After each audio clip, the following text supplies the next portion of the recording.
Folks at Jinko Fishing are not only bringing you the Low Budget Live podcast these days, they want to bring you, the low lifer, a discount on everything on their website. LBL25 at jinkofishing.com is going to save you on those new 10 Cannon topwaters, the array of crankbaits that they have, maybe an all-spring buzzer, or what about a high roller rod? So much to choose from at jinkofishing.com. LBL25 is going to save you money, and let them know you are a low lifer. Express Boats, hang the daggum banner. The Bassmaster Classic winning original all welded aluminum bass catching machine. The X21 Pro is what I'm running, but they got the X19, they got the H20, the H18, they got bay boats, they got duck boats. They have a boat for any budget and any style. They've even got pontoons on the veranda pontoon side. Check them out, expressboats.com. Find a dealer near you, and I promise you, you go take a ride, you may be leaving with one. Express Boats, building excitement since 1966.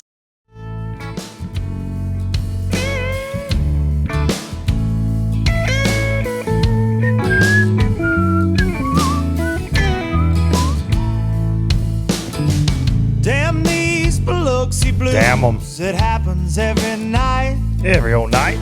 And I ain't never met a riverboat dealer that could ever be a friend of mine. No. The summer heat never treats me kind. It leaves trouble on my mind. So I'm bidding farewell, putting in my notice, and I'll see you at another time. This highway does not know my name, and I don't care. No, I don't care. Headed my way for another place, and I got 3 good tires and a spare.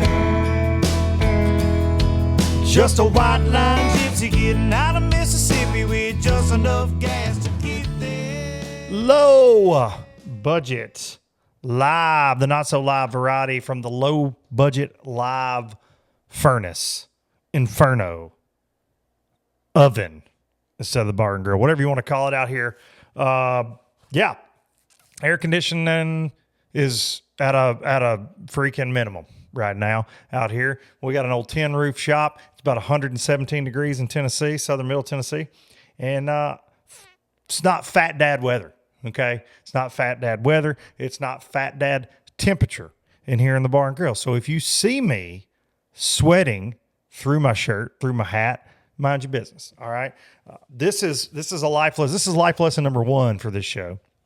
There may be a couple here today for this podcast for Monday, June the 23rd, coming at you a little bit late, because I've been running all over the place.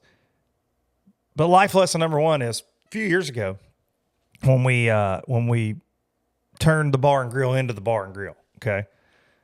We had a fella do that work, and he was in the cabinet business, and he did the cabinets in our house and didn't do a great job on those. Right. And, not a good cabinet guy, but he also did the rest of the work for us. And we gave this fella a chance, and he also put in the air conditioners. He picked out the little split units we got out here, and he installed them. And since then, it's been about, let's call it 4 years, 5 years. 4 years. Yeah, 4 years. We have had them looked at about 72 times.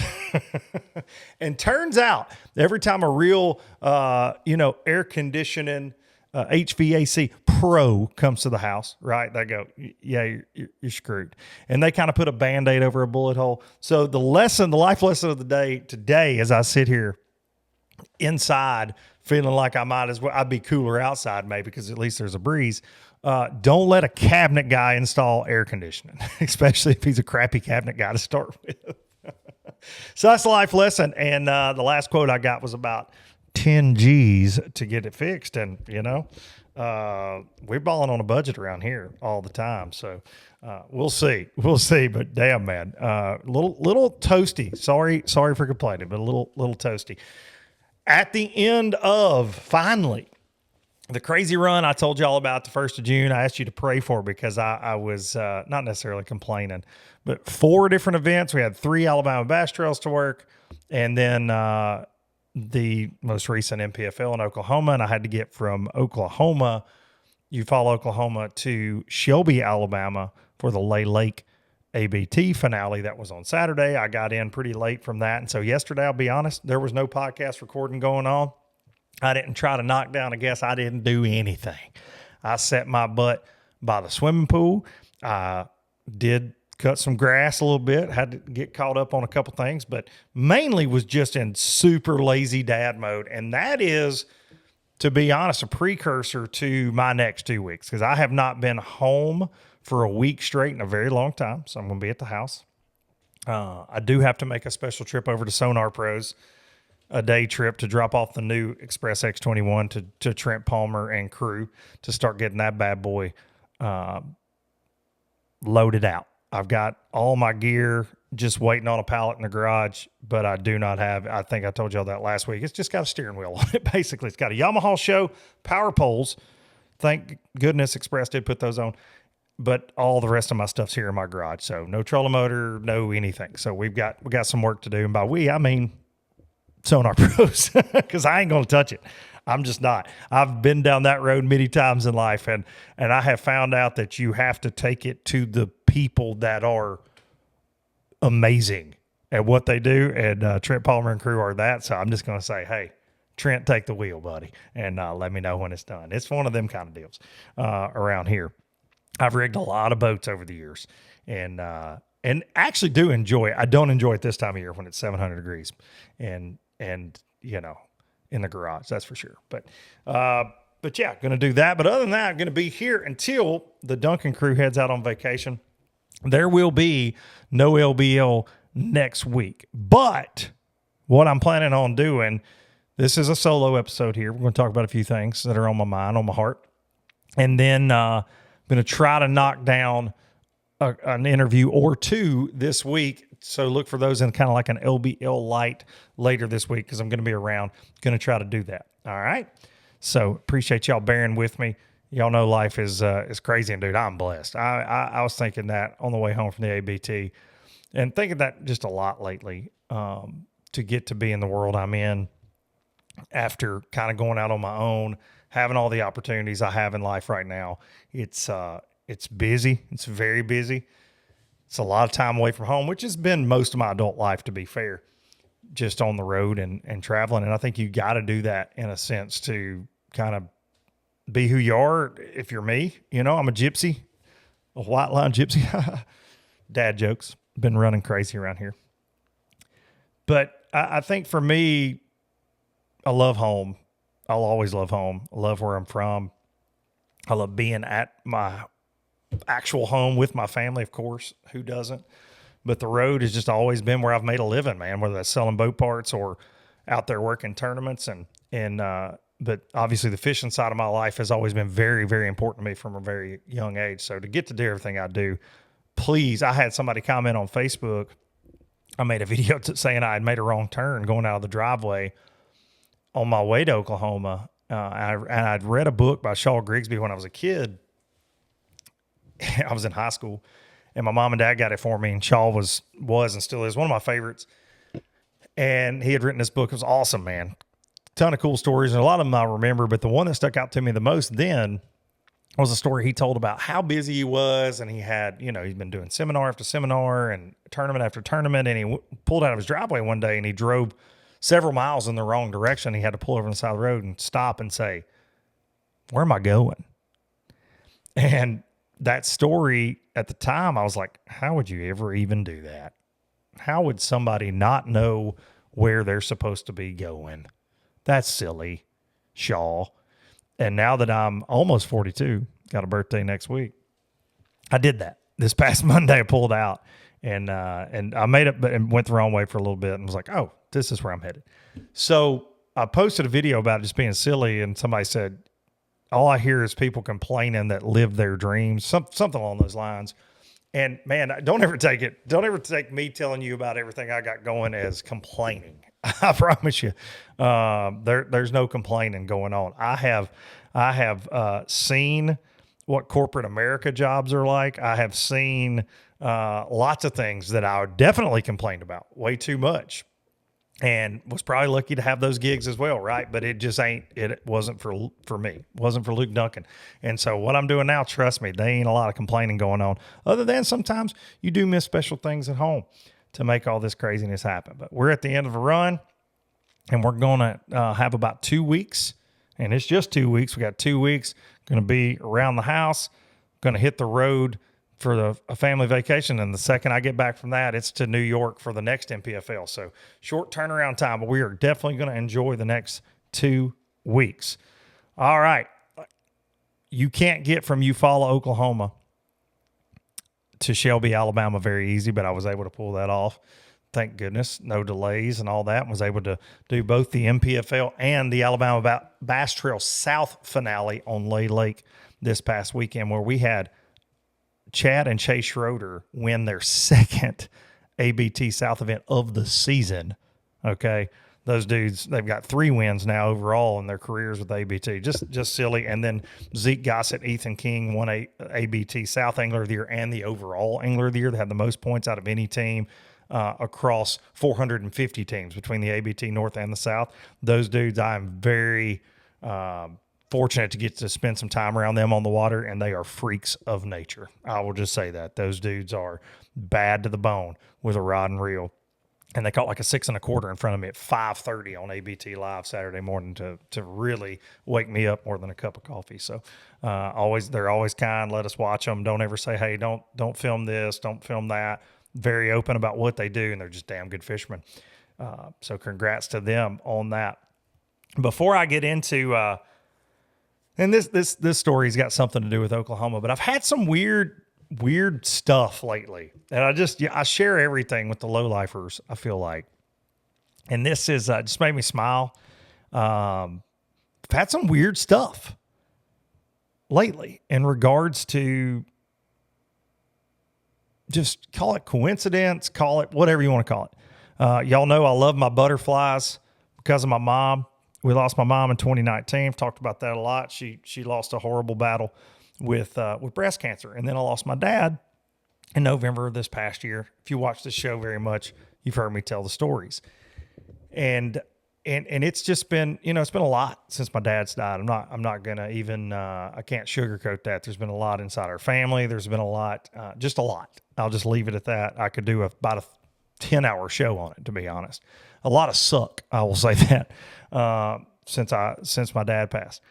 But I recorded, I guess, last week's episode talking about Father's Day before the actual day. I had the ABT North finale down on Pickwick. And get down there, it's Father's Day weekend. And on the Saturday of that event, I get up super early and had to leave here at like 2:30 in the morning. I pull the express down, and it was just, my dad and I did that. He always laughed about anytime you got to get up and there's like a 2 in front of it. That's just fishing season in May and June around here. And we always stayed at home, mainly because he was a cheapskate. We stayed at home, though, for a lot of local events that were either on Pickwick. You could have gone to spend the night. Pickwick's about 40 minutes away. But we go to Decatur, Alabama. It's like an hour and 20 from the house. We had a ton of tournaments out of Decatur over the years, but we would always stay at home. So you'd have to get up at 2:30. And when my alarm clock went off, that's kind of what I was thinking about when I was driving. Dad used to always gripe about that, but then he didn't want to go stay. And so we did that a lot. And so I thought about him a lot, just kind of in the quiet, this Father's Day weekend, and headed to a place that he loved. And we fished together so many times, Pickwick. And I get there, and I was kind of telling Kay that, Miss Kay, and in the trailer, and just like it was just a good ride in, just thinking about him. And then I get assigned to cover Mark McKegg, Tim Hurst, 2 of the winningest anglers in Alabama fishing history. Amazing guys, amazing anglers. And following them, and there's somebody on the area they wanted to go to, and they went to this bank. They were fishing shallow, and I didn't tell them this at the time. And the bank that they end up settling on was my dad's all-time favorite bank.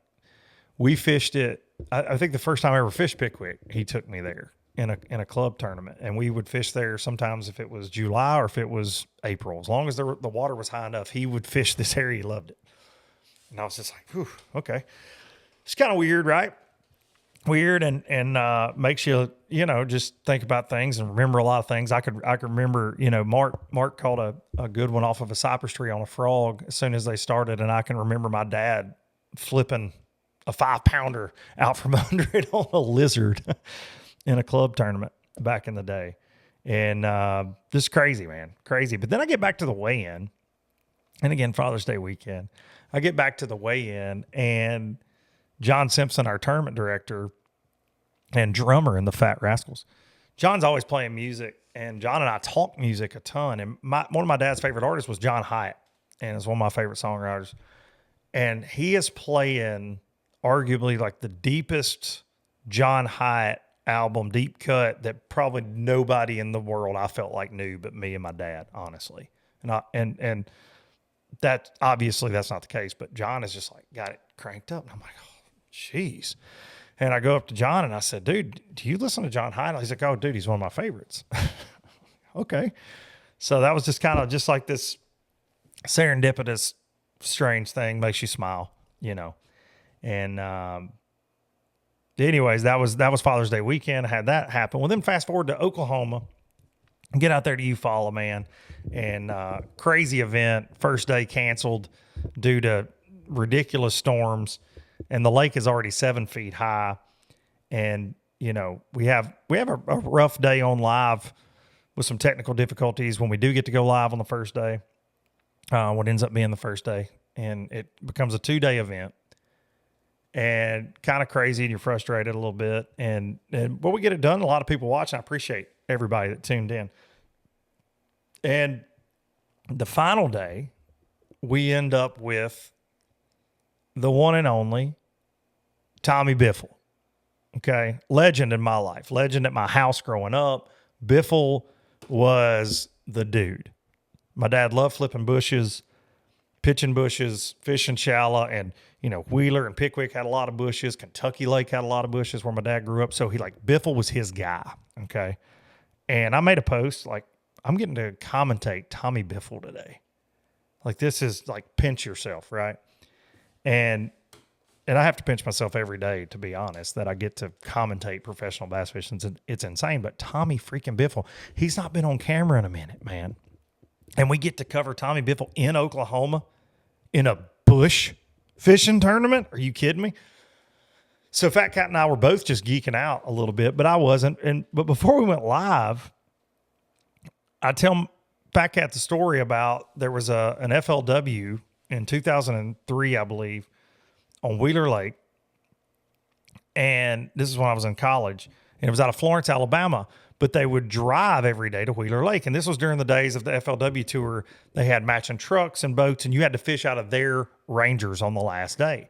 And they had the big corporate sponsors, and you had to wear the jerseys. But this tournament paid like $200,000. Okay. And Aaron Martins actually ended up winning the tournament. But Tommy Biffle had done very well. He always did really good on Wheeler, which I think was another reason my dad loved him so much. But he had caught him all week. Well, my dad, and I don't remember how we got hooked up with it, but they needed, FLW at the time, they needed people to drive the anglers back and forth to the lake.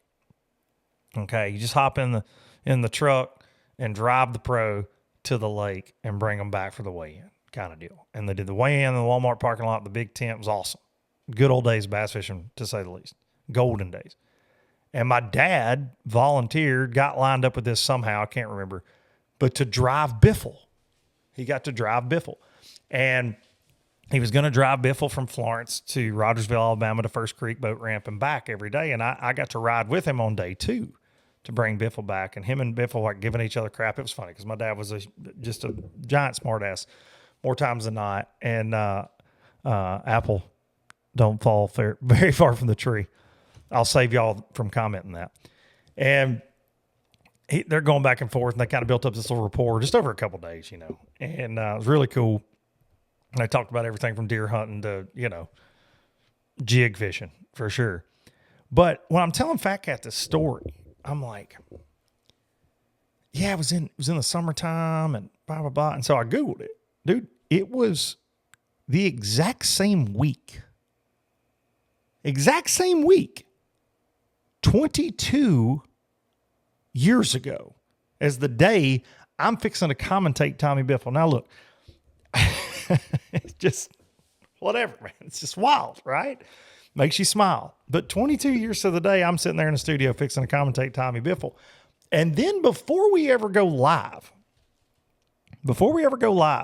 our cameraman in Biffle's boat, we can see all of it. And, you know, they're recording everything that they can get before we go live because the guys launch at 6. We don't go live till 8. I look on his front deck, and the camera's pointed at the front deck. Cameraman was messing with something. He just had the camera propped up, and I just happened to glance down, taking some last-minute notes, and look up. And one of these right here, a butterfly, lands on Tommy Biffle's front deck. And then I was just like, all right, I don't know what's going on. And again, coincidence or not, that's pretty awesome. So thank you, whoever made all that happen. It's been pretty wild and yeah, and much needed. There's been a lot, like I said, a lot since my dad passed, and life's been chaotic surrounding that event, and it was pretty cool. Oh, and one more, the light over Fat Cat's head and our studio light started blinking about halfway through the show, blinking weird. And none of the other ones were. It was old Fat Cat, and Fat Cat was in the middle of talking about something, so I got up and like redneck engineer, of course, just unplug it and plug it back in. Then I fixed it. But Fat Cat was like, I'd already told him all these things that had been happening because he and I were rooming together last week. And then I pointed out the butterfly and all that on Biffle's deck. And when that happened, he was like, bro, we got to get you out of here. Just one thing after another. But so I don't know, man. Pretty cool last couple weeks for me. And that event, now let's get into that. That event was just old school grinder, you know, and they had one, the elite guys had one at 10 Killer the week before. Wes Logan ends up winning that barely, takes out Andrew Loberg there on the last day, but there was a lot of shallow water fishing. It was a cool event. And then fast forward to us, and we're MPFL, we're at Eufaula, Oklahoma, absolute as bad of flooded conditions as you can get. It's been flooded for a couple months. Those folks are going through it out there. They can't release water because of the areas below the lake. I mean, it's been as high as 10 feet leading into this. I've been really keeping up with it. But when we cancel day one, it is 7 feet high. And I'm talking about mud, man. Mud, not dirty water, mud. For about, I think it's fair to say like 80% of the lake is just mud. And then you've got a few areas with some cleaner water, okay? And that's where a lot of the anglers are. Now, anglers caught them in the mud, so it was going to be a crowded tournament. But going in, we had no clue. Guys are poor mouthing as they tend to do. You know, guys were poor mouthing before we ever got there. And I'm thinking, damn, they may have to flip a coin to see who's going to win this thing. They're not even going to catch one. And then day one, you know, turns into a 2-day shootout after the cancellation. And they did, let me address that real quick. They waited until, and this is what I love about the league, they were going to add time on to fishing time on. They were going to delay it. We stood around. They were supposed to blast off at like 10 till 6. And at 9 o'clock, we're still standing there. And it's storming and it's lightning and it's huge wind gust. And finally at about 10:30, they had to make 10:30, I believe was the time frame. They just said, we got to call it. And they had already said they were going to bump weigh-in time back a couple hours. I mean, not many leagues do that. I thought that was very cool. They were willing to stay till 7 p.m. to let guys have fishing time. And that's the kind of flexibility that they try to operate under. But finally just got to the point, it's like, hey, this is just crazy. Let's just call it. And very few anglers were upset with the call based on the forecast. But it absolutely dumped rain on Tuesday night, headed into Wednesday, which was going to be the first day event, and then dumps rain again on a lake that's had kind of finally settled at 7 feet above summer pools. Crazy. And so fast forward day 2, we turns into day 1, we roll out and not really knowing what to expect. We have the top 5 in the Angler of the Year race on live. You got freaking Greg Hackney. I mean, come on, pinch me. Getting to commentate Hackney again, doing some Hackney stuff way up in the trees. Got Kyle Welcher, Billy Lowen, Patrick Walters. Very fun group on day 1. Very fun group. And it's tough on them for the most part. Then we get back to the weigh-in. Wes Logan, who just won 10 killer, 19 pounds, 6 ounces. You got Brandon Cobb with a 19 even. We had like 50 something bags over 10 pounds. It took just shy of 16 to be in just shy of 16, I believe, got you in the top 10. It was insane. They brought it. They caught them. But it was very crowded, so we thought the weights could go down on day 2. And I remember talking to Chad Marler, who ends up winning the event. At the weigh-in, he was 6th. So he didn't have a camera on the final day. And dude was so unbelievably confident. So unbelievably confident, regardless of who's leading, regardless of how big of the lead they had. And at the time, he didn't know. He had 16, I think. As we get into summertime, the folks at Gill Fishing have your back. They want you to be more comfortable, whether you're out there on the water, maybe you're spending all day at the ballpark. They can keep you cool. They can keep you dry. They've got shorts, sun gloves, sun shirts, and some of the best rain suits in the game at gillfishing.com. And the best part is they want you to save just for being a lowlifer, just for listening to this weed eater voice. LBL20 is the code you're going to use at checkout to let them know you're a lowlifer and save 20% at gillfishing.com. Pro Guide Batteries, ProGuideBatteries.com is where you can find everything they make, from their lead acid batteries to their AGMs to their new charger line and the all-new Alpha Series lithium batteries. Do not trust people that have not been in the battery industry for years and years and years. Like the folks from Pro Guide, they have 40 years of experience in the battery game. They are not a fly-by-night company. Check them out. ProGuideBatteries.com. Use code LBL10 at checkout to let them know you're a lowlifer and save 10%. Baitworks.com, bait-wrx.com, the exclusive online home for this little guy right here, the LOB Power Finesse Jig with that 3-aught trocar hook, finer than frog hair skirt material, and it is a bass catcher. Do not just take my word for it. Get you some. Try them out. I promise you, you will not regret it. And while you're there, check out everything Baitworks has to offer. They've got pretty much all you could ever need to go on a fishing trip. Dunkin-10, DUNKIN-10 will save you money at checkout, and let them know you are a lowlifer. And last but certainly not least, the folks from Old Boy Outfitters want you to say, "What's up, old boy?" Wear your heart on your sleeve. If you love hunting, if you love fishing, they are an outdoor lifestyle brand. T-shirts, shorts, sun shirts, really cool hats, a little bit of everything. Oldboyoutfitters.com. You can use code OLDBOYLUKE, O-L-E boy, Luke at checkout to save some cash. Day 1, but he was like, "Man, it was so crowded in my area. I'm just calling an audible already. Tomorrow, I'm not even going back there unless I just can't get bit in an area that I found the last day of practice that I think I can catch them in." But he just had this confidence. He was talking to Ken Duke and I, and he just had this confidence that was just next level. I'm like, "Whew, he sounds a little dangerous, to be honest." And we had said, hey, a guy could come from deep in the field to win this thing because it was volatile. The water came up, to tell you what these MPFL anglers were dealing with. 7 feet out of the banks on day 1, as I've mentioned. Then it goes to 9 feet. It came up 2 feet since the last day of practice. Some areas got even more blown out, but that just changes things. It just changes the way fish set up. Do they move with it? Do you move with it? Do you stay out? All these questions. And man, I miss that in bass fishing. I will be honest. I do. As much as I love live scope, as much as I love just watching guys hammer down on fish, that scenario of the guessing game in horrible conditions, too many times I think we're short to cancel because of water conditions. Like, let's see it play out. This is the first flooded one, like really bad flooded one with mud I've seen in a long time. And man, it kind of, and you look at the guys that mixed it up in this top 10 that ended up, when it all came settling down, these veterans, the Gerald Swindles, the Hackneys, Buddy Gross, Tommy Biffle, John Cox. You got to throw KJ Queen and Brandon Cobb in there. They're younger guys, but, you know, veterans as well. And they're all in the top 10. But I titled this video, Can an Average Fisherman Beat the Pros?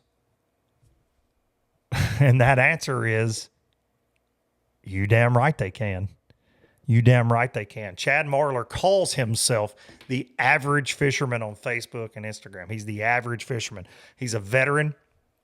I believe he was in the Army. Was his military branch there. Great guy. Just getting to know him this year. Having a good year. Called him at Santee Cooper. I spent a lot of time talking with him there.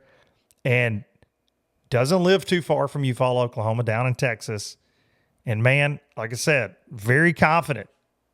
And he ends up going from 6th place to beat the one and only Gerald Swindle, who put it on them. Gerald was tied for 7th going into the final day. So 6th and 7th ended up 1 and 2 in the event. You know, obviously, Gerald is somebody near and dear in my life, and he and Leanne, I was disappointed for him when I saw it was going to be close, and I was sitting in the airport. I had to go back to the Alabama Bass Trail, so I missed that final weigh-in. And I could feel that emotion, man. And then Chad to get his first big win, and you know how hard he works, and like I said, just a fantastic angler and fantastic man. But I see so much negativity this year about the elite fishermen joining the MPFL, the elite fishermen. And here's the deal. That's where those guys have made a living for a long time. But this is the point I want to get across, is they're not NPFL anglers. They're not Bassmaster Elite Series anglers. They're not FLW Tour anglers from back in the day. They're pro anglers, okay? And fortunately in this sport, there are lots of avenues they can take, but they're not just Bassmaster Elite Series anglers, okay? These guys have been at this since the old Jerry Ryan days, and Google that if you don't know what I'm talking about. These guys have worked their way through the FLW Tour, some of them. These guys started their career there, some of them. Some of them started in the Bassmaster Invitational. Some of them, they've been around. Now, did their popularity grow with the elite? Well, 1,000,000%. I'm not. This is Bassmaster's the OG, man. I'm not knocking. I'm not discounting. I'm just saying that comment drives me nuts. But what they are, and if you look at the Angler of the Year standings, and if you look at the overall check standings, what they are is incredible. They're incredible anglers. And I think some people forget sometimes how damn hard it is to compete at the top level. And then you see these household names and how freaking good they are. No matter the conditions, no matter the lake you put them on, when it's especially just fishing, terrifying. And the, you know, the comments I've seen about Swindle over the years, and he's not a legend because he don't win. Dude, he won 2 Bassmaster Elite Series Anglers of the Year. He's won a Bassmaster Open. He's won an FLW Tour event that kind of kickstarted his career. Buddy, that dude has gills. He has gills, man. People be like, he's just funny. Don't catch him. I'm like, I think he's won like $97 million of career earnings. There was a stat Ken Duke put up during live on the final day, because we were able to get a camera to Gerald for about the last hour. We unfortunately couldn't get one to Chad Marlar because we couldn't find him to move a camera to him. And we got a camera on G. He was close, and we had him in a split screen deal, a dual box. And Ken Duke hit us with a stat that out of those 2, they have qualified for 35 Bassmaster Classics over the years. 35! You want a career in fishing? You better figure out how to be consistent, because there are some guys that will remain nameless that I love dearly that have won Elite Series. They've won 2 Elite Series events that will never have the career of a Gerald Swindle or a Tommy Biffle, regardless of the trophy on the mantle. And what I mean by that is The guys that their careers kind of run hot and cold, that inconsistency is very hard to make a living off of. And I bet if you interviewed one of them, they would tell you that. They would tell you that. So these legends are legends because of that. Take the wins away, they are legends because they're always around them for years and years and years, regardless of the situation. They've got more bass fishing knowledge between their ears than the rest of us may ever have. Ever. So, congrats to Chad Marlar coming out on top. Like, when I hear negativity about the fact that these guys are in the MPFL, well, and a lot of it's fans just yeah-yaing, like they do about the payout or the entry fees or the schedule or whatever, in events they're not in, potentially won't ever be in. They just like to have a talking point. It's called the National Professional Fishing League. And all are welcome. All are welcome. And dude, the environment over there has been so good this year with those guys, with our guys that have fished for all 5 years. I believe there's 16 or 17 of those that have been there all 5. There's a lot of ebbs and flows that come with tournament rosters. Not everybody can swing 30 grand a year for 5 years to go chase it. Especially if you're not putting numbers up, or maybe you don't love it as much as you thought you loved it. It can be very difficult. So I just think you got to tip your hat to how damn incredible some of these anglers are. And you got to tip your hat to Chad freaking Marlar this week. You got to tip your hat to a guy like Hunter Bogman, who finished in 10th place. Hunter, who I've had on the show, and looking forward to having Hunter back on the show sooner than later. Hunter went, I believe it was bacterial meningitis, when he was an infant, and he lost his legs, and he lost, the ability to walk, and he's in a wheelchair, and he's the most positive human being I've ever been around, and has absolutely, he and his family have been so awesome to get to know. He's got 2 sweet little girls with his lovely bride. And they're awesome. And they've been there since the first day. We had him on camera the first day.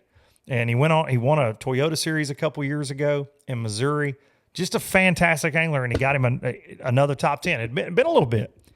And we actually, Fat Cat and I were talking before the tournament. He's an Arkansas guy, fishes flooded conditions a ton.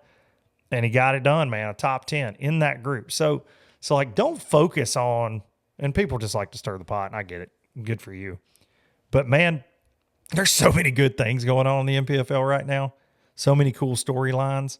And people are blinded by the fact that the Elite Series pros have joined the cast of characters. And it's been a cool year, man. Like I said, they're all super laid back.